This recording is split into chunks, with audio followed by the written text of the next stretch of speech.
사랑이 많으신 아버지 하나님 감사합니다. 이 저녁에도 주님을 사랑하는 주님의 귀한 아들 딸들이 다시 한번 주님의 말씀 앞에 앉습니다. 사랑하시는 주님의 귀한 아들 딸들에게 특별한 은총을 허락하셔서 이 저녁에 주님의 말씀을 함께 나누면서 저희 안에 하나님의 사랑이 넘칠 수 있도록 인도하여 주시고, 저희를 사랑하신 하나님의 은총을 따라 저들의 인생 주님 보시기 아름다운 삶을 살아낼 수 있는 믿음의 귀한 들 될 수 있도록 믿음을 더하시고, 저들의 발걸음을 축복하셔서 아버지 영광 받아 주시옵소서. 세상의 많은 일들이 여전히 새해에 들어서도 저들의 마음을 사로잡고 많은 생각으로 인하여 우리 마음이 복잡하지만은 이 시간 그 모든 생각들과 마음들을 내려놓고 주님 앞에 앉았습니다. 주님 말씀하시고 저들을 통하여 이루신 하나님의 역사가 무엇인지를 깨달아 할 수 있도록 인도하시며, 저들을 인도하시는 그 주님의 손길을 따라 오늘도 감사하면서 저들의 인생의 여정을 떠나는 믿음의 귀한 들 될 수 있도록 하나님 인도하여 주시옵소서. 세상에서 우리를 구하지 못할 많은 것들을 저들은 연연해하면서 어렵고 힘든 삶을 살아가고 있습니다. 그러나 주님 다시 한번 엎드리오니 저들에게 은혜를 더하시고 주님의 은총을 더하셔서 저들의 살아가는 삶 그 자체를 감사할 수 있도록 인도하시고, 그 길이 늘 주님이 인도하시는 아름다운 길이 될 수 있도록 저들의 발걸음을 또한 주께서 주장하여 주시옵소서. 이 저녁에도 성령께서 우리들의 마음을 주장하여 주시고 주님이 원하시는 아름다운 인생의 길을 걷는 아름다운 주님의 귀한 아들 딸들 될 수 있도록 저들을 축복하여 주시옵소서. 예수님의 이름으로 기도하옵나이다. 아멘. 원래 오늘은 성경 공부를 안 하고 예배로 드리려고 했는데 우리 김태우 목사님이 예언자 같이 제자 이렇게 성경 공부를 써가지고 오늘 성경 공부를 해야 될 것 같습니다. 원래는 첫 수요일이라 예배를 드리려고 했는데 오늘은 예배보다는 그냥 우리 시편에 나오는 얘기 몇 가지 읽으면서 시편 얘기를 좀 할 수 있었으면 좋겠습니다. 우리가 좋아하는 성경의 책들 가운데 시편이라는 책이 있습니다. 그렇죠? 여러분 좋아합니까? 여러분의 마음이 산란하고 마음이 복잡할 때 시편을 읽다 보면 어떻게 해요? 내 마음에 딱 맞는 시편을 우리는 찾게 됩니다. 시편은 우리들의 마음의 모든 것들을 한꺼번에 적어놓은 책과 같기 때문에 시편을 계속 읽다 보면은 우리들의 마음에 합한 그런 본문들을 우리가 읽게 된다라고 얘기합니다. 그러면 시편이란 과연 어떤 거냐? 역사적으로 보면은 실제로 이스라엘 백성들이 불렀던 찬송, 그리고 기도, 그리고 신앙의 고백, 이런 것이 들어있습니다. 특별히 공동체가 어려움을 당할 때 그들이 예배를 드리던 그 예배의 내용들을 거기다 적어놓고 있습니다. 그래서 많은 경우에 전쟁에서의 승리와 그리고 배고픔과 기근에서의 해방일 감사하는 노래로 가득 차 있다라고 얘기할 수 있습니다. 때로는 성가대가 무슨 영장을 따라서 부른 노래 이렇게 붙어 있기도 합니다. 즉 성가대와 백성들이 노래로 주고받으면서 불렀던 찬양들이 여기에 사실은 들어있습니다. 여러분이 미국 교회 예배 가보신 분들은 압니다. 그렇죠?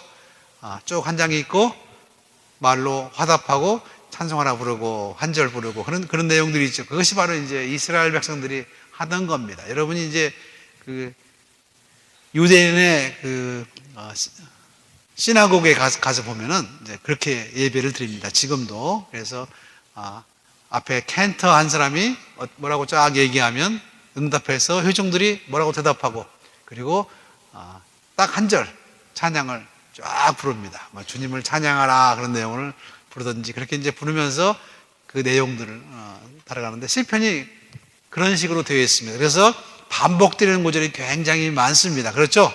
시편 읽다 보면은. 그래서 시편은 많은 경우에 운율을 따라 되어 있습니다. 특별히 히브리서의 히브리 말의 알파벳을 따라 된 것들이 굉장히 많아요. 그리고 어떤 것들은 대칭 구조로 되어 있고, 어떤 것들은 평행 구조로 되어 있는 것도 있습니다. 이제 그런 것들이 우리 눈에는 잘 안 보입니다. 왜 안 보일까요? 번역이 돼 있어서.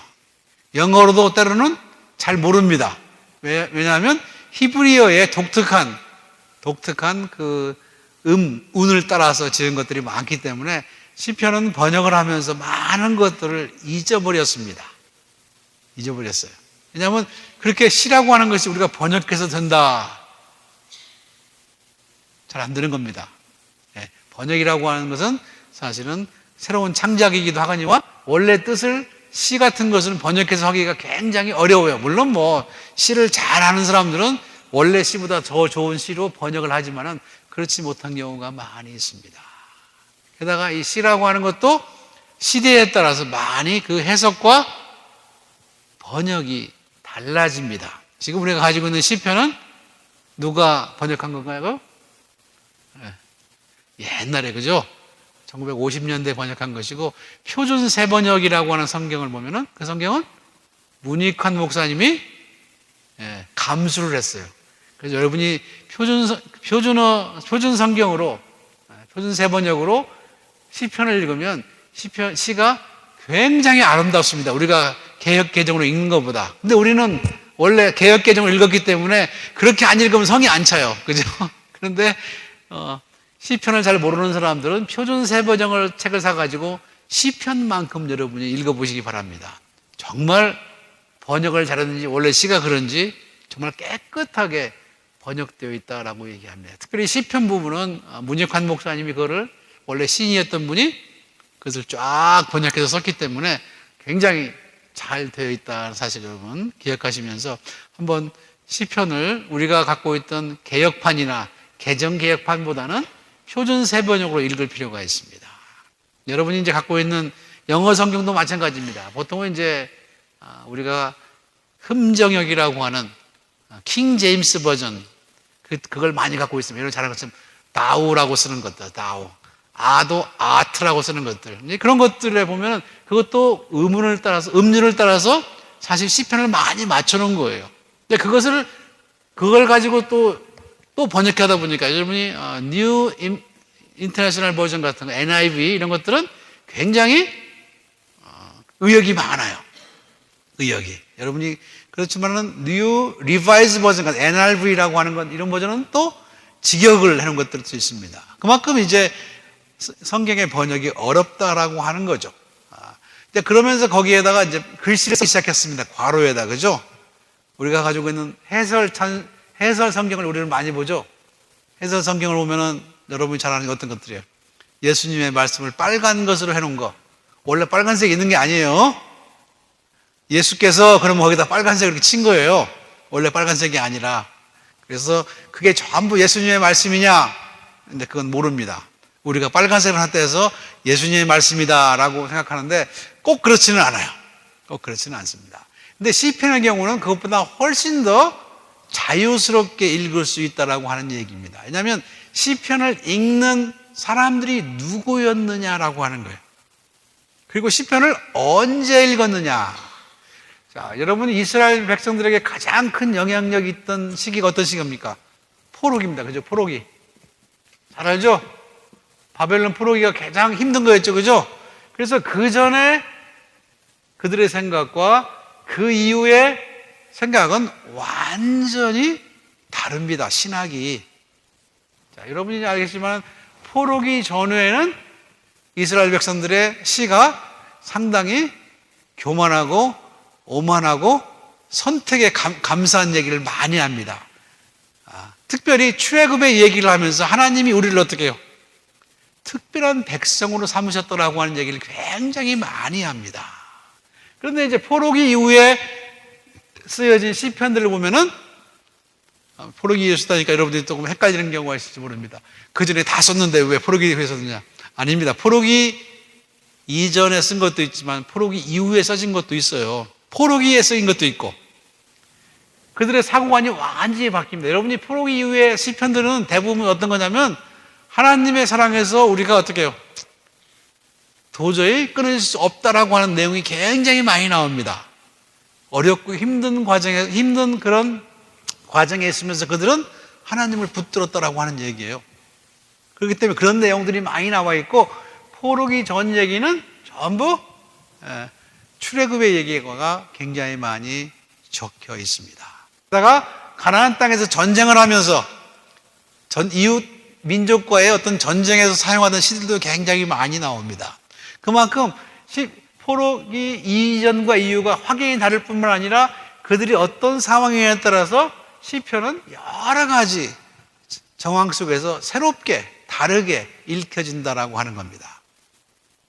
그렇죠. 우리가 똑같은 시라 해도 다르죠. 그죠?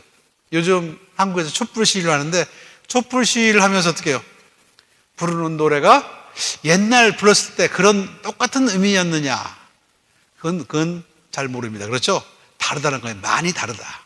그래서 이 시편이라고 하는 것은 계속적으로 편집을 거듭해 왔습니다. 편집을. 그래서 그냥 시가서 이렇게 얘기했지만 그 시가서가 옛날에도 있었고 다윗 이전에도 있었고, 그죠? 다윗 때도 많이 지어졌고 그 이후에도 많이 만들어졌다고 하는 겁니다. 그런데 그게 언제 만들어졌느냐라고 하는 것을 찾기가 거의 불가능해요.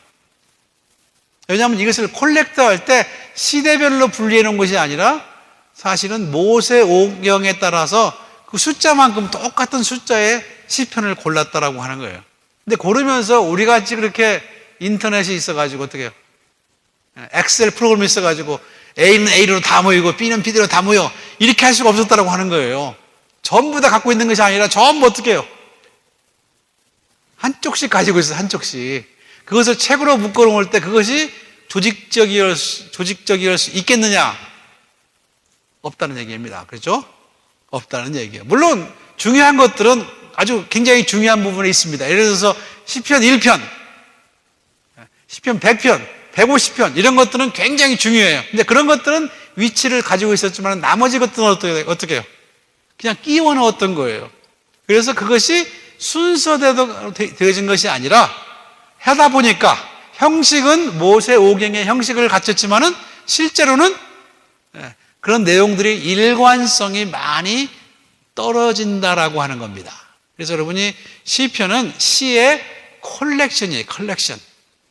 그래서 의도를 가지고 만들었고 위치를 정한 그런 시들도 있지만은 그렇지 않은 시들도 굉장히 많고, 또 어떤 것들은 앞에 있는데 뒤에 거듭되는 것들도 있습니다. 그렇죠?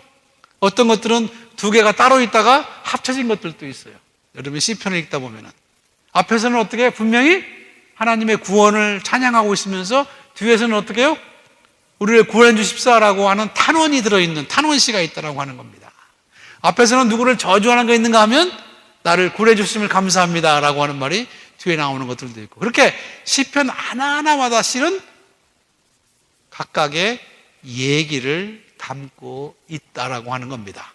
그런데 조직신학적으로는 이것이 어떻게 해요? 하나로 묶어지기가 굉장히 힘듭니다. 그래서 여러분 시편에 나오는 걸 가지고 어떤 사람들은 성경을 프루브하려고 하는 사람들이 있는데 그것이 가장 힘들고 받아들이기 어려운 겁니다. 왜냐하면 시는 예를 들어서 그렇죠. 우리가 뭔 얘기를 할 때 하나님께는 하루가 1000년 같고 1000년이 하루 같다. 자, 이 말을 우리가 얘기할 때 어떻게 해요? 그게 원래 무슨 뜻입니까? 하나님은 시간을 초월해 있는 분이다라고 하는 말입니다. 그렇죠? 시간이 하나님한테는 의미가 없다라고 하는 얘기예요. 근데 우리는 어떻게 하죠? 네. 하나님은 하루는 1000년. 왜? 하루는 1000년 같다고 했으니까. 이게 굉장히 문제되는 얘기예요. 하루는 1000년 같고, 하루는 1000년 같고 1000년 하루 같다. 하루가 1000년. 이런 결론을 가지고 이런 시적인 표현을 가지고 성경의 모든 것을 어떻게 해요? 해석한다라고 한다면은 무리가 있습니다. 무리가. 여러분이 잘 아시는 것처럼 세대주의자들은 이 시에 나오는 하루가 1000년 같다는 얘기를 가지고 하나님의 창조가 어떻게 해요? 6일간이 있었고 7째 날에 어떻게 해요? 안식하셨기 때문에 6000년이 지난 후에 어떻게 해요? 뭐가 온다고 생각해요? 세상에 종말이 온다라고 생각합니다. 그러니 어떻게 해요? 하나님의 창조로부터 6천년을 따지죠. 그죠? 6천년 언제예요? 지났어. 2000년. 그러니까 1992년 10월 며칠에 휴가가 온다. 난리 한번 났었죠. 그죠? 그게 전부 어디서 나온 거예요? 여기서 나온 거예요. 여기서. 그러니까 신학자들은 그거를 보면서 성경을 공부한 사람들은 그런 사람들의 해석을 어떻게 해요? 웃을 수밖에 없어요. 웃을 수밖에. 시적인 표현을 가지고 그것을 그냥 등식으로 만들어서 여기다 넣어서 끼워 넣는 겁니다. 그냥. 그러니까 여러분들이 6천년. 그러니까 하나님이 천지를 창조해서 아브라함에서 예수님까지. 예수가 난부터 어떻게 해요? 이게 2000년. 그렇게 계산을 하는 거죠. 그럼 아브라함부터는 천지 창조 이전에는 어떻게 계산하고? 자기 마음대로 이무대로 계산하는 거예요. 그래서 이제 계산하다 보니까 어떻게 해요? 2000년이 아니라 1992년이 된 거예요. 왜냐하면 예수님이 태어난 날도 BC 지류가 아니죠. 그죠? BC 4년입니다. 4년 사실은. 그러니까 우리가 말하는 달력을 거꾸로 계산해 보니까 4년 차이가 납니다. 옛날엔 더 차이가 나겠죠. 뭐 그렇게 계산해가지고 어떻게 해요? 92년이라는 숫자가 사실은 나온 거예요. 자, 성경의 시적인 표현을 사실은 그대로 문자적으로 적용하다 보면은 우리는 이런 오류에 빠질 수 있다라고 하는 겁니다. 그렇죠. 여러분, 우리가 시를 쓸 때, 그죠? 사랑의 편지를 쓸 때 어떻게 써요? 거기에 과장법이 굉장히 많죠. 그죠? 과장을 안 하면 어떻게 해요? 사랑하는 거 많죠. 그죠? 그렇잖아요. 여러분이 연애 편지를 쓸 때 안 써보신 것 같아요. 아무것도. 우리가 사랑을 하게 되면은 우리들의 마음이 과장이 표현된 것처럼 사실은 시에는 너무나 많은 과장과 그리고 비유가 많이 숨어져 있다라고 하는 거예요. 그것들을 우리가 문자적으로 받아들이면 조금 곤란하다라고 하는 겁니다. 그래서 어떤 사람들은 시편에서는 조직신학이라고 하는 것보다는 하나님의 형상이나 모습을 찾아내는 것이 훨씬 더 중요하다고 생각합니다. 그래서 사실은 시편이라고 하는 것은 우리가 그것에 대해서 배우는 것이 중요한 것이 아니라 시편 속으로 들어가서 하나님의 백성들의 인생을 통해서 역사를 통해서 하나님을 어떻게 경험했느냐라고 하는 것을 찾아야지 어떻게 해요? 시편이 우리들에게 의미가 된다라고 하는 겁니다. 아, 옛날에 다윗이 지금 내가 당하는 똑같은 어려움을 당했구나라고 하는 거예요. 죽음의 위협이라든지, 그죠? 아니면 어떻게 해요? 사람들이 나를 배신했다든지, 내가 사랑하는 자가 나를 어떻게 해요? 놔두고 도망갔다든지, 그런 것들이, 그런 여러 가지 요소들이 그 시편에 계속 깔려있기 때문에 가슴 아플 때, 삶의 힘이 살기 어려울 때 어떻게 해요? 시편을 쭉 읽다 보면 어떻게, 어디 가서 딱 걸립니다. 그죠? 바로 요거야. 그 시편이 여러분에게 가장 어필하는, 가장 마음에 꽂히는 그런 시편으로 자리한다고 하는 얘기입니다. 게다가 그 시편은 우리들의 상황과 굉장히 비슷해요. 여러분이 예를 들어서 여호와는 나의 목자시니 찬양을 열심히 부릅니다. 그렇죠? 성가대에서. 그런데 내가 사랑한 사람이 죽었을 때 장례식에서 어떻게 해요? 시편 23편을 목사님이 가지고 설교를 하거나 그럴 때 우리들의 마음은 찬송 부를 때의 마음과는 또 다른 정말 가슴이 찢어지는 그런 아픔 속에서 하나님에 대한 신앙의 고백이 될 수 있다고 하는 거예요. 우리는 멋있게 그 노래를 부릅니다. 그렇죠? 가진 감정을 다해서. 그러나 정말 아파서 부르는 사람의 마음은 그것과는 다른 거예요. 그래서 어떤 때는 정말 웃깁니다. 그죠? 네. 한 번도 경험해보지 못한 사람이 그 노래를 부르는 거예요. 예를 들어서 노래를 잘한다는 어린아이가 그 노래를 부르는 거라고 사실은 사는 것을 다 끝내서 삶의 맨 마지막에 서서 자기의 사랑하는 사람이 죽은 그런 경험을 한 사람이 그 노래를 부르는 것과는 엄청난 차원의 차이가 있다고 하는 얘기예요. 그런데도 우리는 가끔 우리의 시편을 제대로 잘 이해하지 못할 때가 많아요. 자, 시편의 많은 부분을 다윗의 노래라고 부릅니다. 다윗의. 그렇죠? 그게 적혀 있죠? 시편 맨 앞에 이렇게 괄호치고, 가로쳤다라고 하는 말은 불확실하다라고 하는 말입니다. 여러분 그걸 알아야 돼요. 성경에 가로 나온 것은 어떤 사본에는 있고 어떤 사본은 없고 나중에 첨가한 것이라고 하는 얘기예요.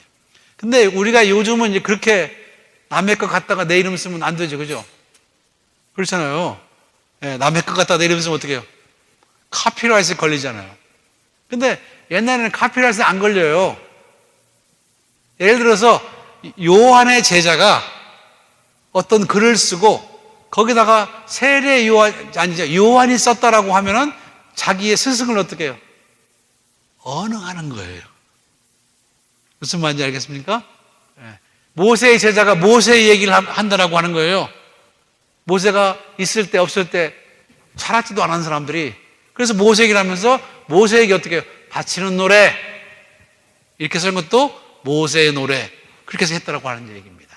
그러니까 여러분이 가끔 이제 그 시편을 읽을 때 다윗의 상황을 얘기한 것들이 있고 다윗의 노래를 무슨 그 성가대에 무슨 영장에 맞추어서 부른 노래다 뭐 이런 노래가 적혀 있는 것들이 있는데 그런 것들은 전부 후기에 그런 상황에서 불렀던 노래라고 하는 표시라고만 돼 있는 거지 원래 그 상황이 다윗 그 당시의 상황이라고 보기는 어렵다라고 하는 겁니다.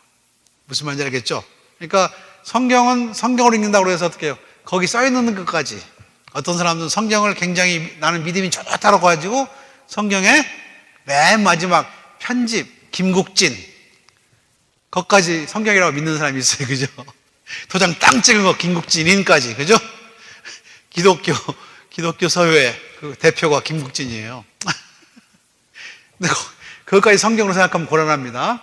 그러니까 시편을 읽을 때 여러분이 꼭 기억할 게 뭐냐면 거기에 나와 있는 내용을 글자 그대로 받아들이는 것이 아니라 오히려 그 시편을 노래한 사람의 상황, 그 사람의 처지에 내가 함께 가보는 것이 그게 중요해요. 그래서 시편은 읽는 것이 아니라 시편은 빠져야 된다라고 얘기합니다. 빠진다라고 하는 말은 그 사람의 사정을 통감한다라고 하는 것과 똑같습니다.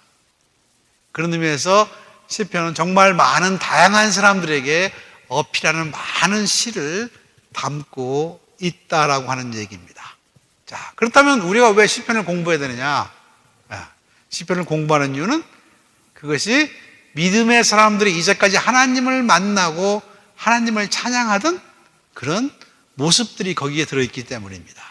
그래서 우리가 시편을 통해서 하나님께 어떻게 해요? 우리의 하나님 경험을 옛날 그 하나님을 경험했던 것과 똑같이 함께 어떻게 해요? 노래하는 거예요, 노래. 그래서 시편을 노래로 적은 그런 것들이 많죠, 그죠? 우리가 요즘에 복음성가로 편입된 많은 것들이 시편의 얘기를 갖다가 끌어 쓴 것들이 많은데 사실은 그런 것들이 옛날에도 계속 있어 왔다라고 하는 거예요. 계속 그것을 가지고 하나님을 노래하는 시로 적어 왔는데 옛날에는 노래도 아무도 못합니다. 그냥 아무나 하는 게 아니에요. 회중 찬송 이런 게 회당 가면 없어요. 누가 찬송합니까? 캔터라고 하는 사람이 찬송. 그거를 어떻게 해요? 라이센스 있는 사람만. 하나님을 아무나 찬양하는 게 아니고 라이센스 있는 사람만 찬양한다라고 하는 거예요. 자, 그런데 우리는 개신교인으로서 언제든지 그죠? 예, 화장실 가서도 그죠? 샤워할 때도 찬양을 하잖아요. 그죠? 그러니까 어떤 면에서는 굉장히 보편화되었다라고 얘기할 수도 있고 어떤 면에서는 어떻게 해요? 그 시가 무엇을 의미하는지 우리가 잘 모르고 부를 때도 많다라고 하는 얘기입니다. 그것이 얼마나 소중한지를 잘 몰라요. 자, 성경책 펴서 읽읍시다 그러면 어떻게 해요? 어떤 사람 성경책에 침 발라가지고 막 넘기기도 하고 예. 그렇죠? 예. 시나고그에 가면 성경책이 있어요 없어요? 없어요. 예. 켄터가 저기서 어떻게 해요? 랍비가 성경책을 두루마기를 딱 들고 쭉 걸어가면 어떻게 해요? 사람들이 이 파라멘트라고 하는 게 있습니다. 여기 거는 거, 요크라고 거는 거. 그걸 가지고 어떻게 해요? 토라이도 되고, 토라이드가 된 그거를 어떻게 해요? 자기 입에다가 키스를 합니다. 그들에게는 그것이 말씀이 중요하다라고 하는 거예요. 아무나 건드릴 수 있는 게 아니다라고 하는 겁니다. 자, 그런 것들보다는 사실은 조금 약한 정도입니다. 왜냐하면 그것들은 토라였어요, 토라. 토라는 뭐죠? 모세오경, 그죠? 그 모세오경이 적힌 책을 가지고 회중들이 있는데 가운데로 쫙 랍비하고 켄트하고 걸어 들어가면 사람들은 자기의 옷깃을 가지고 거기다 묻히고 뚜껑도 열지 않은 거야, 아직. 거기다가 옷깃을 묻히고 옷깃에다가 키스를 합니다. 하나님의 말씀이다라고 하는 거예요. 자, 그렇다면 시편이라고 하는 것은 그러한 행위를 어떻게 해요? 시화한 거예요, 시화. 그것을 노래하는 내용들이 거기에 많이 적혀 있어요. 그래서 시편의 내용들은 대부분 토라의 내용들을 어떻게 해요? 컨펌하는 것들이 많아요. 하나님은 우리의 구원자다. 하나님은 내가 피할 요셉이다. 이런 모든 것들은 전부 어떻게 해요? 그런 행위들로 축하하고 감사하는 내용들이 굉장히 거기에 많이 들어있더라고 하는 겁니다. 무슨 말인지 아셨죠? 그러니까 시편은 예배를 돕는 많은 노래들로 되어 있고 성가자들의 찬양이 거기 들어있고 그리고 캔터로 불렀던 많은 사람들의 노래가 거기에 성경으로 들어가 있었다라고 하는 겁니다.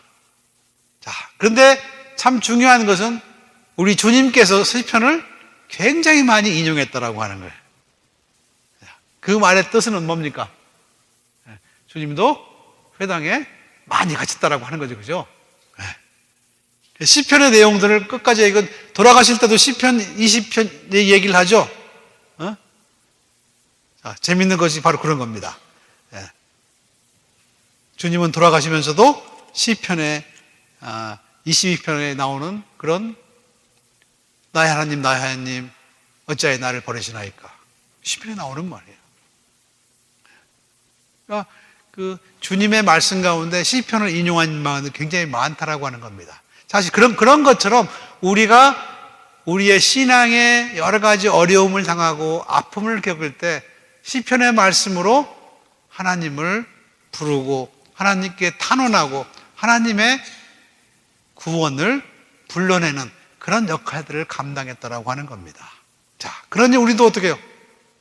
시편을 많이 알면 우리가 어렵고 힘들 때 그들과 함께 하나님의 도움을 구하고 하나님의 함께 하심을 구하고 하나님의 축복을 바랄 수 있다라고 하는 겁니다. 자, 그런 의미에서 시편은 우리들의 삶에 굉장히 중요한 그 삶의 경험에서 하나님을 부를 수 있는 또 하나님을 만날 수 있는 하나님을 경험할 수 있는 많은 기회들을 우리들에게 제공한다는 의미에서 많이 의외둘 필요가 있습니다. 자, 많이 외워둘 필요가 있어요. 그래서 시편 100편 같은 경우는 여러분이 외워두면은 짧아요. 외워두면은 여러분이 힘들 때, 병원에 누워서 아플 때 우리들에게 굉장한 도움이 될 수 있다라고 하는 거예요. 그래서 다른 부분은 여러분이 잘 못 외울지 모르지만은 시편에 있는 것들은 몇 개는 외워둘 필요가 있어요. 그죠? 여러분 잘 아시는 거 있죠? 시편 23편, 시편 100편. 이런 것들은 여러분들이 외워두면은 여러분의 신앙생활에 어려움이 있을 때, 정말 삶의 고민이 많을 때 여러분에게 굉장히 큰 도움이 될 겁니다. 그러니까 딴 것보다도 우선 시편의 얘기들을, 시편의 노래들을 함께 부를 수 있는 그런 우리들의 그 삶의 모습들이 있을 필요가 있습니다. 외우는 방법, 한 장씩 써가지고 붙여놓으세요. 자동차에도 붙여놓고 벽에도 붙여놓고 그렇게 외우시면서 우리의 감성을 성경을 그 하나님을 경외했던 많은 사람들의 경험과 우리의 경험을 일치시켜 가면은 신앙에 정말 도움이 되는 많은 시편들을 우리가 가질 수 있다라고 하는 얘기입니다.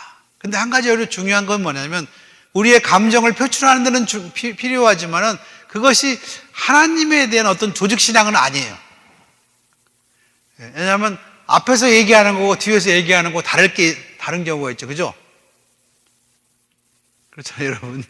자, 여러분 한번 생각해 보세요. 우리의 기도가 하나님 저를 꼭 도와주세요. 그런데 도와달라는 까지 하는 좋은데 어떻게 해요? 나를 치려고 하는 저 원수는 어떡하라고요? 하나님이 없애주세요. 그러잖아요. 그죠? 좋은 기도문입니까? 안 좋은 기도문이에요. 그거는 여러분이 따라서 기도문을 쓰면 안 돼. 그거는 기도문에 좋은 건 아니에요, 사실은. 그러나 그렇게 기도하는 사람의 마음을 우리가 이해할 수 있어요, 없어요? 있죠. 우리가 그 마음에 합한단 말이에요. 그죠? 오죽했으면 저놈들은 좀 쳐주십시오라고 그러겠습니까? 나는 구하시고 저놈들은 쳐주세요. 자, 거기서 배워야 될 것은 두 번째, 쳐주세요 그 말을 배우는 게 아니고 그 사람의 마음을 어떻게 우리가 이해하면서 세상을 산다라고 하는 것이 그렇게 녹록지가 않구나. 옛날이나 지금이나 그것을 이해하는 거예요. 자, 그렇게 이해하기 시작하면 삶의 많은 것들을 시편을 통해서 우리가 어떻게 해요? 이해할 수 있습니다. 죽음이라고 하는 것의 문제, 병든 것의 문제, 억울하게 세상에서 당하는 것들의 문제. 나는 그런 말 한 적이 없는데 다른 사람들이 나를 자꾸 잡으려고 하는 것, 나를 올가미를 씌우려고 하는 것, 이런 모든 상황들이 어떻게 해요? 이미 시편 기자들이 전부 한 번씩 훑고 지나간 거예요. 그러니 내가 그런 어려운 일을 당하고 억울한 일을 당할 때 어떻게 해요? 도움이 됩니까? 안 됩니까? 도움이 되죠. 도움이 돼요. 그러니까 시편은 생활화해야 될 것이지 신학화할 것은 아닙니다. 신학화할 것은. 게다가 특별히 시편이라고 해서 전부 하나님께 드리는 경배시로 드릴 수는 없어요, 사실. 왜냐하면 거기에 그 사람들의 감정, 그 사람들의 어떤 욕구, 그 사람들이 무리하게 요구하는 것들이 굉장히 많이 있기 때문입니다. 우리의 기도도 실은 그런 게 많죠. 무리하게 하나님께 요구하는 게 많아요. 그죠? 근데 무리하게 요구하지 않으면 요구할 게 없어요, 사실은. 무리하게 요구하지 않으려면 우리는 기도 하나밖에 할 수 없습니다. 그죠? 하나님, 뜻대로 하시옵소서. 그거밖에 없잖아요. 딴 건 전부 무리해, 하나님. 하나님, 저를 부자로 되게 해주세요. 이거 무리하는 겁니다. 하나님 무리하는 우리 부자 안 돼. 그죠? 뭔가를 어떻게 해요? 누구 걸 뺏어서 주든지 어떻게 해요? 줘야 될 거 아니에요, 부자를 만들려면. 근데 우리의 모든 기도가 대부분 그런 것들이 많아요. 그러니 그것이 신학적으로 옳으냐? 옳지는 않아요. 그러나 그 마음을 우리는 충분히 이해한다라고 하는 겁니다.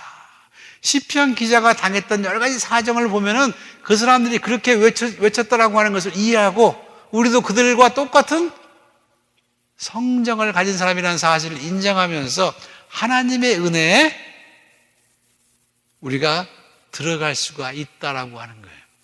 그러니까 시편에 나오는 얘기들은 우리들의 신앙의 목표가 아니라 어떻게 해요? 수단으로 사용할 수 있다라고 하는 겁니다. 수단으로. 여러분 이게 무슨 말인지 정확히 아시기 바랍니다. 다른 성경에서 하나님이 주시는 계명 같은 것은 수단이 아니에요. 그죠? 그럼 뭐예요? 삶의 목표죠. 그러나 시편에서 화가 나서 하는 얘기, 아니면 저놈들을 그냥 박살을 내주십시오, 이렇게 한두 개 나오는 게 아니에요. 이런 것들은 우리가 하나님께 기도할 게 아니라 어떻게 해요? 그 사람의 마음을 이해하고 저렇게 어려움을 겪는 사람도 그래도 마지막에서는 어떻게 해요? 내가 영원히 하나님을 찬양하리이다. 그렇게 끝나거든요. 이렇게 극복하는 거구나. 시편에서 우리가 배울 것은 그런 겁니다. 하나님 앞에 나아갈 때 우리는 어떻게 돼요? 정직해야 돼요. 정직해. 이게 시편에서 우리가 배우는 겁니다. 자, 우리가 기도할 때 우리의 기도는 정말 정직합니까? 아닐 때가 많죠. 그죠? 특별히 우리가 공중기도할 때 우리의 기도는 어떤 때는 별로 정직하지 않을 때가 있어요. 때로는 우리가 하나님께 무리한 걸 요구할 때도 많고 내가 아닌 것을 얘기할 때도 많습니다. 그러나 시편의 기자들이 한 기도를 가만히 보면은 우리의 마음하고 딱 맞아. 억울할 때는 저주도 하고 억울할 때는 어떻게 해요? 하나님 저들을 언제까지 참으십니까? 그런 얘기를 하잖아요. 자, 그런 것들, 즉 하나님 앞에 나아가서 시편 기자는 자기의 있는 상황, 자기의 마음에서 우러나오는 모든 상황들을 있는 그들 하나님 앞에 토설했더라고 하는 거예요. 그런데 맨 마지막에 가서는 어떻게 해요? 늘 어떻게 끝나요? 셀라, 아멘, 할렐루야, 끝난다라고 하는 겁니다. 그러니 우리도 우리의 삶에서 하나님을 원망할 때는 원망하고, 하나님을 원망하면 안 되지라고 하니까 원망 안 하고 끝까지 살려고 하는 사람이 있습니다. 그런 사람은 결국 누구를 원망해요? 누구를 원망해요? 하나님을 원망하면. 나를 하나님 믿으라고 하는 사람 원망해. 자, 그러나 여러분, 하나님은 차라리 나를 원망해라 그럽니다. 나를 원망하고 네 원망을 풀어라라고 얘기해요. 그래서 시편에서 우리가 배워야 될 건 뭐냐면, 하나님 앞에 나아가서 우리는 정직하게 내 마음에 있는 것들, 내 속에 있는 것들, 내 영혼에 남아있는 것들을 전부 마치 토해내듯이, 토설하듯이 다 뱉어내라라고 하는 거예요. 다 뱉어내고 나면 우리는 그때 하나님을 인정할 수 있고, 하나님을 감사하다 고백할 수 있는 것이고, 할렐루야를 외칠 수 있다라고 하는 겁니다. 그러나 우리가 너무 처음부터 억제해서 이건 안 되고 이건 안 되고 이건 안 되고 이건 안 되면 어떻게? 우리는 하나님 앞에 진실되게 쓸 수가 없어요. 그래서 가식적인 얘기만 하는 거죠. 세상 모든 만물을 사랑하신 하나님. 자, 여러분 이 기도. Yes. 그러니까 no입니까? Yes and no죠. 그죠? 하나님, 나한테 잘해주는 사람은 사랑해서 좋지만 나를 왼수로 삼는 저놈들은 그냥 사랑하지 마십시오. 그런 마음이 있는데 하나님 앞에 그렇게 얘기하면 안 되니까 어떻게 해요? 우리 그럴 때가 많아요, 사실은. 그렇게 하나님께 나아가면 우리는 우리의 삶에 정직한 것을 전부 토해낼 수가 없어요. 원수가 나를 외워싸고, 그죠? 그것도 어르신 하루 종일 나를 올가미에 감으려고 기다리고 있나이다. 그런 마음 여러분 이해하십니까? 이해해줘. 그런 사람 있잖아요, 그죠? 주는 거 없이 미운 사람. 받는 거 없이 이쁜 사람도 있지만 주는 거 없이 미운 사람도 있어. 살다 보면. 근데 그런 얘기를 어떻게 하나님 앞에 털어놓고 얘기해야지 그 마음이 고쳐진다라고 하는 거예요. 그걸 하나님 앞에 어떻게 해요? 전부 어떻게 해요? 내려놔야지 그 다음에 내한테 새로운 것이 들어오는 것이지, 그걸 꼭 참고 어떻게 해요? 마치 사랑하는 것처럼. 누가 그랬어? 바리새인과 사두개인들이 그랬어요. 회칠한 보던 같이 겉으로는 그럴싸합니다. 저 사람들은 어떻게 해요? 인생의 답을 다 알고 있어요. 다 알았을까요? 다 안 게 아니고 다 배운 겁니다. 안 게 아니에요. 여기서 안다라고 하는 말은 히브리어로, 안다라고 하는 말은 그것보다는 훨씬 더 깊은 거예요. 히브리 말로 야다라고 하는 말인데, 안다라고 하는 말은 섹슈얼 릴레이션십을 가질 정도로 가까운 사이라고 하는 겁니다. 안다라고 하는 말은 다른 말이에요. 배운 거예요. 그들은 그냥 어떻게 해요? 사람들한테 공부해서 배운 거예요. 인생 이런 거야. 자, 여러분, 인생을 많이 살고 어떻게 해요? 인생이 그런 게 아니란다 라고 얘기해 주는 거하고, 아무것도 모르는 사람이 어떻게 해요? 인생은 나그네 길이요. 어린애가 하는 그런 하숙생 그 노래 가사 가지고 인생은 나그네 길이라고 그랬어. 그런 거하고는 천지 차이가 난다라고 하는 얘기예요. 그러나 문제는 뭐냐면, 하나님 정말 내 인생이 요거밖에 안 됩니까? 내가 처음에 원래 떴던 데는 이런 거였고 이런 거 하기를 원하는데 이렇게밖에 못 살고 결국 다 살고 보니까 아무것도 안 남습니다. 그럴 때 우리가 인생은 나그네 길이라고 얘기하는 거는, 그거는 진실이 담긴 것이고 우리의 삶의 고백이 담겨 있다라고 하는 거예요. 그때 우리는 비로소 어떻게 해요? 하나님이 내 오는 길부터, 오는 길도 아시지만 가는 길도 아시나이다라고 시편 기자같이 고백할 수 있다라고 하는 거예요. 마치 어린아이가 오는 길도 알고 하는 게, 하나님은 전지전능합니다라고 하는 말, 뭔지 모르고 하는 말이에요, 그 말은. 그러나 우리가 마지막 숨을 내려놓을 때 하나님은 전지전능하십니다라고 하는 말은 우리의 삶에 모든 게 담겨있는 고백이었다라고 하는 얘기입니다. 시편 기자가 그렇게 고백한 것들을 함께 모여서 고백하면서, 함께 모여서 예배드리면서 이스라엘 백성들은 어떻게 해요? 자신의 삶들의 모든 애환을 어떻게 해요? 전부 하고 어떻게 해요? 그리고 마지막에 할렐루야를 부르고 그 전을 떠났다라고 하는 겁니다. 그만큼 소중한 내용들이 시편에는 굉장히 많이 나와 있다는 사실 여러분이 기억하시기 바랍니다. 그러니까 시편 기자가 고백하고 있는 내용 가운데서 여러분 뭘 발견하냐면 여러분의 마음을 발견해야 돼요. 거기서 야, 오죽했으면 이러겠냐, 나도 그랬어, 그죠? 오죽하면 이렇게 그러겠냐, 나도 그런 경우가 있었어. 오죽했으면 이렇게 얘기하겠느냐, 아직도 나는 그런 마음이 나한테는 있어. 그것들을 발견하면 어떻게 여러분들은 하나님의 위로와 하나님의 사랑하심과 하나님의 섭리를 어떻게 해요? 함께 발견할 수 있다고 하는 얘기입니다. 그들이 그 모든 것을, 그 어려움들을 이겼던 것처럼 우리도 하나님의 능력을 힘입어 그것을 이길 수 있다고 하는 고백을 할 수 있게 된다고 하는 겁니다. 그런 의미에서 성경은 우리에게 영감을 주고 능력을 주고 소망을 줍니다. 왜냐하면 그들이 하나같이 고백하는 것은 하나님은 위대하시다라고 하는 겁니다. 하나님은 전능하시다라고 하는 얘기입니다. 하나님은 살아계신다라고 하는 거예요. 그것들을 그들의 삶에서 구구절절히 외치고 있습니다. 그 한마디 한마디가 사실은 우리들의 모든 삶의 어떤 외침하고도 일치하고, 그리고 그 마음들을 함께 이해할 때 우리들의 삶은 뭔가 새로운 것들을 하나님의 은총으로 받아들일 수 있게 된다라고 하는 그런 얘기입니다. 그러니 시편을 읽으면서 하나님께 기도하면서 여러분 절대로 숨기려고 하지 마세요. 다 얘기하세요. 다 얘기하세요. 네. 저주하십시오. 우리가 저주한다 하나님이 저주를 받습니까? 안 받아요. 걱정하지 마세요. 네. 딴 사람이요? 직접 대고하지 말고 하나님밖에 하세요. 하나님 어떻게 저런 사람을 다 냈습니까? 제가 이제 처음에 목회하면서 제가 이제 목회를 시작하면은 세상이 다 나한테 돌아올 줄 알았어요. 얼마 안 가서 어떻게 해요? 내가 다니는 교회가 굉장히 커질 줄 알았어요. 나는 저렇게는 목회 안 하겠다. 그런 목사도 많이 봤어요. 그죠? 그러니까 돼요, 안 돼요? 해보니까 안 돼요. 더딥니다, 더디요. 더디요. 네. 제가 맨 먼저 여기서 전도를 하다가 거기가 뉴저지 가서 목회하고 맨 처음에 가지고 여기서 설교하면서 그 얘기를 했어요.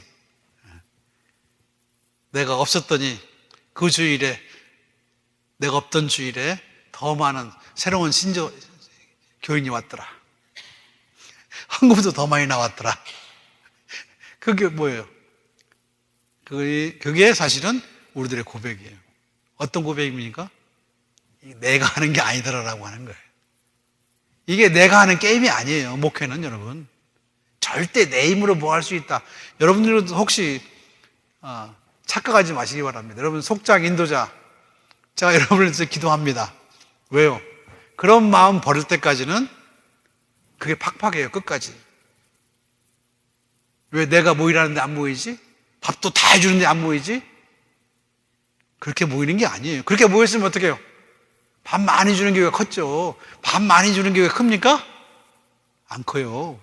안 커. 오히려 밥 안 주는 교회가 더 커. 네. 하나님의 하시는 역사는 항상 내가 주인이 아니고 하나님이 주인이라는 사실을 우리에게 가르쳐 줍니다. 자, 시편 기자가 하는 게 바로 그런 거예요. 내가 아무리 떠들고 아무리 악을 쓰고 아무리 힘써봐도 어떻게 해요? 구원은 어디서 온다고요? 하나님께로부터 온다라고 얘기하는. 그 고백을 할 때까지 그 사람은 몇십 년을, 그죠? 그 인생을 어떻게 해요? 전부 거기다 바쳤을 거예요. 그러나 우리는 배웁니다. 처음부터 하나님하고 같이 했으면 그런 고생은 안 할 텐데, 처음부터 하나님께 맡겠다고 한다면 훨씬 쉬웠을 텐데, 처음부터 하나님께 모든 길을 인도하실 것을 바랬으면 그 길이 날아가는 것 같았을 텐데 라고 고백을 하는 거죠. 근데 여러분 그 맛을 여러분 시편을 읽으면서 느껴보세요. 그러면 우리의 삶이 굉장히 가벼워집니다. 우리의 믿음의 선조들이 어려움과 문제와 아픔을 어떻게 이겨냈는가라고 하는 것을 여러분이 돌아보면서 시편에서 은혜 많이 받기 바랍니다. 왜냐하면 거기에는 어떻게 해요? 우리의 선조들의 삶이 녹아져 있어요. 다른 성경보다는 조금 다릅니다. 이 시편은 그들의 경험을 그대로 적어놔서 유대인들한테 감사할 이유가 뭔지 아세요? 그 사람들은 고치거나 그러지 않아요. 좋은 걸로. 여러분이 전기라고 하는 것을 제가 쓰지 말라고 여러분들에게 부탁한 적 있죠? 전기 쓰지 말라고. 왜? 99%는 거짓말이니까. 성경은 특별히 시편을 믿을만 합니다. 왜요? 있는 그대로 써놨거든. 있는 그대로. 그게 중요해요. 있는 그대로 써놨기 때문에 우리의 삶이 거기에 녹아져 있어요. 우리의 마음이 숨겨진, 저 뒤에 숨겨진 마음, 아무한테도 보여주고 싶지 않은 그런 마음이 그 시편에 녹아 있어요. 읽다 보면 그것이 어떻게 해요? 눈에 띄고 내 가슴에 와서 박힙니다. 내게도 저런 경험이 있었고 아직도 내가 저런 상황에 있어. 그럴 때 그들을 구원하신 하나님의 은혜를 우리가 만날 수 있게 된다라고 하는 그런 얘기입니다. 자, 어쨌든 시편은 이스라엘 백성의 모든 인간 경험을 반영하는 그런 마음의 노래들이다. 마음의 노래라고 해서 전부 좋은 건 아니에요. 거기에는 부정적인 것도 있고 뭐 없으면 더 좋을 만한 많은 것들이 사실은 있습니다. 그들이 때로는 하나님을 체험하기도 했고 때로는 하나님이 없다라고 생각을 해도 했고 하나님이 도대체 어디 계시냐? 얼마나 기다려야 됩니까? 라고 원망할 때도 있었습니다. 그런데 맨 마지막에 그들은 고백합니다. 우리가 혼자가 아니다. 하나님이 이제까지 함께 하셨다라고 고백을 합니다. 그런 고백을 통해서 여러분이 하나님이 어디 계시냐라고 하는 그런 의문이 들 때 시편 기자로부터 답을 얻을 수 있습니다. 하나님은 우리로부터 숨으신 것도 아니고 감춰진 것도 아니고 우리가 어제 어디 있어요? 엉뚱한 데서 찾았다라고 하는 거예요. 엉뚱한 데서. 그런 답들이 시편 여기저기에 숨겨져 있습니다. 하나님은 어디나 계세요. 숨겨진 것도 아니고 숨으신 것도 아닙니다. 단지 우리 마음속에 그 하나님을 볼 수 있는 마음이, 공간이, 여유가 없었던 거예요. 그런 것들을 이제 시편에서 우리가 발견할 수 있다라고 하는 얘기입니다. 자, 또한 시편에는 여러분 교재에 보시면은 애가라는 게 있습니다. 애가라고 하면 슬피 우는 노래라고 하는 얘기죠. 슬픈 노래. 자, 정말 인생에 대해서 여러 가지 애가 면에서 보면은 이 애가는 불경이 나오는 것들과 많이 비슷합니다. 인생은 고해다. 참 더덥고 아무것도 아니다. 라고 하는 것을 얘기를 합니다. 그런데 이 애가를 여러분들이 많이 읽다 보면은 그런 우리들의 인생에도 불구하고 하나님은 신실하시다라고 하는 얘기가 거기에 박혀 있어요. 여러분이 교재에 나오는 시편 90편 집에 가서 공부 안 하시고 온 분을 읽어보시기 바랍니다. 거기에 가장 중요한 주제는 그래도 하나님은 신실하신 분이다라고 하는 것이 배경에 깔려 있습니다. 그러니까 언뜻 보면 그런 게 잘 모르지만은 그 애가를 이렇게 여러분이 읊조리듯이 몇 번, 시편 90편 집에 가서 꼭 읽어보세요. 그 뒤에 가면 그래도 하나님은 신실하신 분이다라고 하는 배경이 깔려져 있다라고 하는 겁니다. 자, 그 다음에 이제 참회서라는 게 개인의 어떤 후회를 얘기한 참회서가 있는데 그 참회서를 읽으면 우리가 회개하고 죄를 고백하기까지는 평안야만이 없다라고 하는 얘기를 시작하죠. 시편 38편. 예, 그러나 하나님께 마지막 고백한 내용은 뭐냐면 하나님 나를 버리지 마소서. 나를 도우소서. 그런 얘기가 나옵니다. 제가 이 얘기를 하고 여러분의 얘기하면 아마 38편 다시 읽으면 어떡해요? 눈물이 좀 찔끔 날 거예요. 하나님, 내가 평안함이 없는 이유는 뭐예요? 회개하지 않아서, 죄를 고백하지 않아서, 너무 외로워서, 아무도 나를 돕지 않기 때문에. 자, 내가 죄를 공하는 내 자신이 너무 불쌍하다라고 얘기하면서 하나님 나를 버리지 마옵소서, 그런 얘기를 하고 있습니다. 여기서 읽으라고 한 시편 여러분이 꼭 가서 꼭 읽어보시기 바랍니다. 시편에 정말 중요한 것들이 많이 띄고 여러분이 만나는 구절이 있을 거예요. 그 다음에 감사시라는 게 있어요. 감사시라고 하는 것은 처음에는 이제 구원에 대한 감사의 얘기가 나오지만은 그 다음에 기도에 대한 응답도 나옵니다. 자, 하나님께 감사하는 내용은 두 가지죠. 하나님은 우리의 기도를 들으시기 때문에, 게다가 우리를 택하시고 하나님의 전에 우리를 있게 하신다라고 하는 거예요. 이게 굉장히 중요한 겁니다. 하나님의 전에 있게 할 수 있다라고 하는 거예요. 하나님 전에 들어가지 어떻게 해요? 하나님과 가까이 하고 하나님의 임재를 느낄 수 있었다고 생각했어요, 옛날에는. 지금은 어떻게, 우리는 고기만 들면 하나님이 계시는 거 알잖아. 그러나 옛날에는 어떻게 해요? 하나님의 뜰에 들어갈 수 있어야 돼. 자, 하나님의 뜰을 들어가기 위해 아시죠? 옛날에 예배할 때 어떻게 해요? 사람들은 아무나 들어가는 게 아니었어요. 그죠? 그 하나님의 전에 맨 가운데는 누가 들어갔어요? 이스라엘의 남자들만 들어갔어요. 그죠? 바깥에 이스라엘 여자들이 있었어요. 그 바깥에는 이방인의 뜰이 있었어요. 그러니까 하나님의 뜰에 들어가는 건 자체예요. 하나님 전에 있는 거예요. 하나님을 만나고 하나님께 들을 수 있다고 하는 거예요. 이제 그런 것들, 우리가 하나님께 감사하는 이유는 우리의 기도를 들으시고 우리를 자신의 뜰에 있을 수 있게 하셨다라고 하는 그런 내용들이 거기에 사실은 나옵니다. 그 다음에 다섯째 날은 시편 100편, 제가 말씀드렸어요. 짧기 때문에 여러분이 그것은 외울 수 있기를 바랍니다. 자, 여섯째 날 지혜시는 하나님의 여러 가지 지혜에 대한 것들에 대한 것을 인정하는 겁니다. 중요한 건 뭐냐면 세상에서 믿을 분은 하나님밖에 없다라고 하는 거예요. 지혜시는. 자, 말씀을 정리하면 그렇습니다. 제자는 항상 하나님과 연결되어 있고 교통하기를 원한다. 그런데 그것이 꼭 우리의 머리로만 하는 것이 아니에요.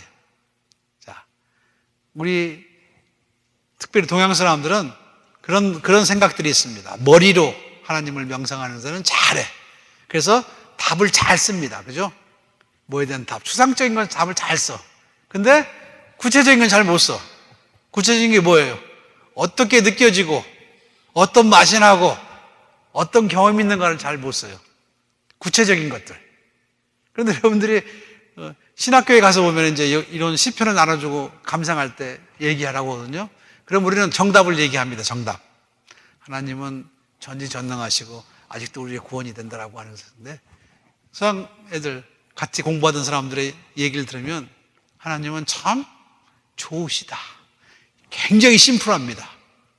He's good. 하나님은 내 편이시다. 그런 얘기를 해요. 그러니까 우리하고는 어떻게 해요? 조금 다르죠. 그죠? 우리는 하나님을 너무 객관해버립니다. 그래서 어떻게 해요?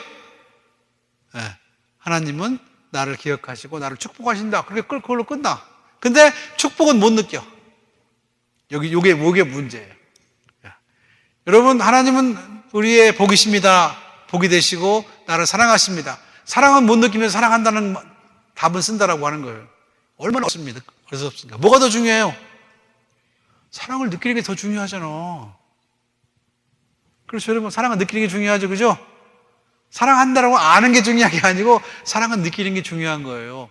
근데 동양 사람과 서양 사람이 다른 게 뭐냐면, 동양 사람은 사랑한다고 알면 어떻게 해요? 고개 끄덕하고 그냥 나갑니다. 땡큐 그러고. 근데 서양 사람은 쇼미. 그죠? 사랑하는 걸 보여줘야지. 봐야지 알지. 그게 다른 거예요. 허그라도 해줘야지. 악수라도 해줘야지. 그죠? 그게 달라요. 근데 시편은 그런 의미에서 우리들에게 그런 구체적인 것, 특별히 하나님 앞에 나아가서 우리가 우리의 몸짓으로, 우리의 발짓으로, 우리의 못난 그런 모든 것을 어떻게 하나님을 찬양하는 그 모든 모습을 거기에 다 담아놨다라고 하는 거예요. 감정과 생각과 그리고 느낌을 전부 표현하는 것이 시편입니다. 자, 다른 복음서나 서신서는 잘 안 나와, 그런 것들이. 그죠? 그래서 서신서와 복음서는 2차원적입니다. 근데 이 시편은 3차원적이에요. 그래서 어떤 사람은 시편이 재미없다고 얘기했지만 시편은 더 재미있어요, 사실은. 왜냐하면 그 감각과 느낌을 어떻게 그대로 적어 놓으니까. 그래서 어떤 의미에서 시편을 많이 하는 사람이 신앙의 어떻게 풍성함을 많이 배울 수 있다는 사실을 여러분이 기억하시기 바랍니다. 중요한 것은 여러분의 모든 오감과 육감을 통해서 어떻게 해요? 하나님을 만나는 거예요. 신앙도 여러분들이 이제는 그냥 아는 것으로 끝내지 말고 느끼고, 그렇죠? 감동하고, 그리고 사실은 온몸을 통해서 하나님을 사랑하고 사랑받는 것을 느끼는 그런 신앙을 할 수 있는 그런 가능성을 제공한 것이 바로 시편입니다. 우리는 너무 메말라 있어요. 그런 의미에서 그냥 지식을 아는 것은 신앙이 아니에요.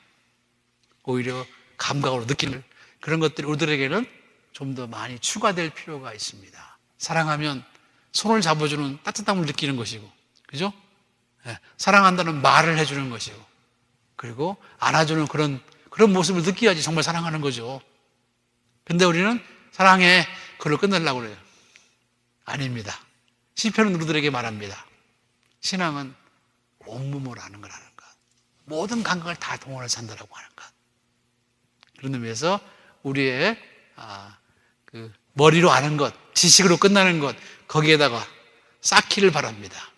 하나님이 내게 어떻게 찾아 나오시는지, 나를 얼마나 사랑하시는지, 얼마나 절실하게 우리가 하나님을 느끼고 있는지를 여러분 느껴보는 것도 굉장히 중요합니다. 나중에 성경 공부가 다 끝나고 나서 한번 해볼 거예요. 성경의 부분을 읽어주고 어떤 느낌이 들고 어떤 마음이 드느냐, 어떤 냄새가 나느냐. 자, 한번 여러분들 해볼 만한 그런 얘기입니다. 성경 시편은 냄새가 나요, 그죠? 네, 냄새가 납니다. 그리고 느낌이 와요. 우리의 신앙도 그냥 믿습니다 끝나지 말고 믿기에 느끼고 그 다음에 연락하고 교제하는 그런 것들이 있어야 돼요. 그래서 하나님께 막 퍼부을 때는 퍼붓고 어떻게 해요? 미안해서 막 울기도 하고 그런 입체적인 신앙의 삶을 살아가는 그런 여러분이 되시기를 주님의 이름으로 축원합니다. 기도하겠습니다. 사랑이 많으신 아버지 하나님, 오늘 시편의 여러 말씀을 통하여 다시 한번 저들의 삶의 신앙의 모습을 바라다 봅니다. 시편 기자들이 몸부림치면서 주님을 찬양하고 몸부림치면서 하나님을 믿는다고 고백한 것처럼 저도 세상에 나아가 하나님과 동행할 때 그런 입체적인 경험들이 있게 하나님 축복하여 주시옵소서.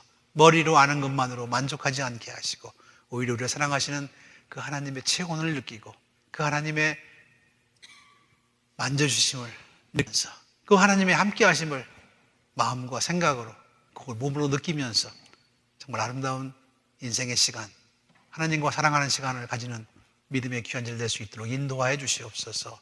시편 기자들이 저들의 온 인생을 통하여 하나님의 사랑과 은혜를 고백한 그것들이 머리로 느껴지는 것이 아니라 마음으로 느껴지고 또 마음으로 우리의 삶의 현장에 나오시는 그 주님을 다시 한번 그렇게 느끼고 감사하는 믿음의 귀한 절 될 수 있도록 인도하여 주시옵소서. 그래서 우리의 신앙생활이 우리의 삶의 모든 영역들이 메마른 그런 것이 아니라 더욱더 감성으로 충분하고 풍성하고 주님께 감사하는 마음이 정말 입체적으로 표현되는 그런 삶을 살아갈 수 있도록 하나님 축복하여 주시옵소서. 예수님의 이름으로 기도하옵나이다. 아멘.